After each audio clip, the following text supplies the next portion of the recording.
भगवान श्री कृष्ण को कान्हा, मुरलीधर, श्याम मोहन, बंसीधर, द्वारकाधीश जैसे कई नामों से पुकारा जाता है। इनमें से एक सबसे खास है लड्डू गोपाल। तो भगवान कृष्ण का नाम लड्डू गोपाल क्यों पड़ा, आइए जानते हैं इसके पीछे की कहानी। जब जब धरती पर धर्म का पतन होता है और अधर्म बढ़ता है, तब तब भगवान विष्णु मनुष्य रूप में पृथ्वी पर अवतार लेते हैं। इसी तरह द्वापर युग में भाद्रपद की अष्टमी तिथि दिन बुधवार रोहिणी नक्षत्र में भगवान विष्णु ने लोगों को पापी कंस के अत्याचारों से मुक्ति दिलाने के लिए रानी देवकी के गर्भ से कृष्ण रूप में अवतार लिया।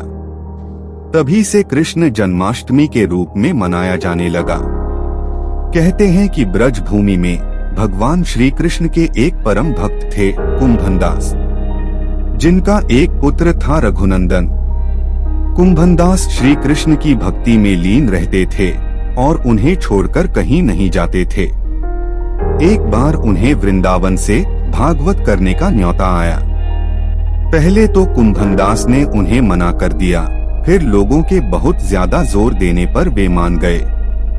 उन्होंने सोचा कि भगवान की सेवा की तैयारी करके जाएंगे और कथा करके वापस लौट आएंगे।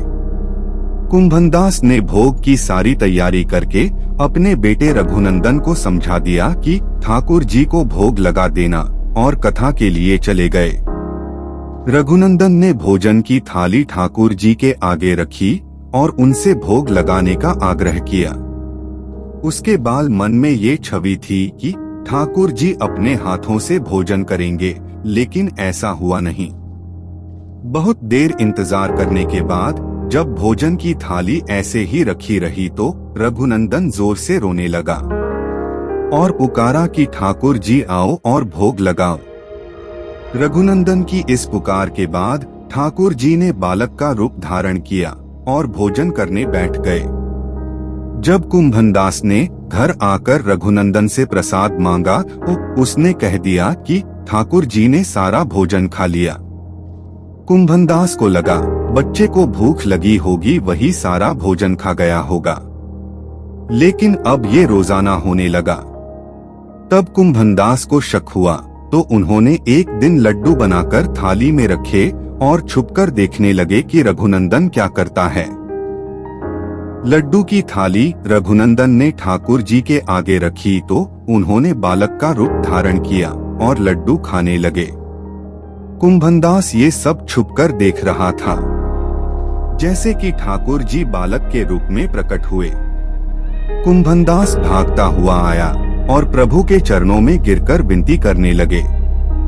उस समय लड्डू गोपाल के एक हाथ में लड्डू था और दूसरे हाथ का लड्डू मुंह में जाने ही वाला था, लेकिन इतने में वे जड़ हो गए।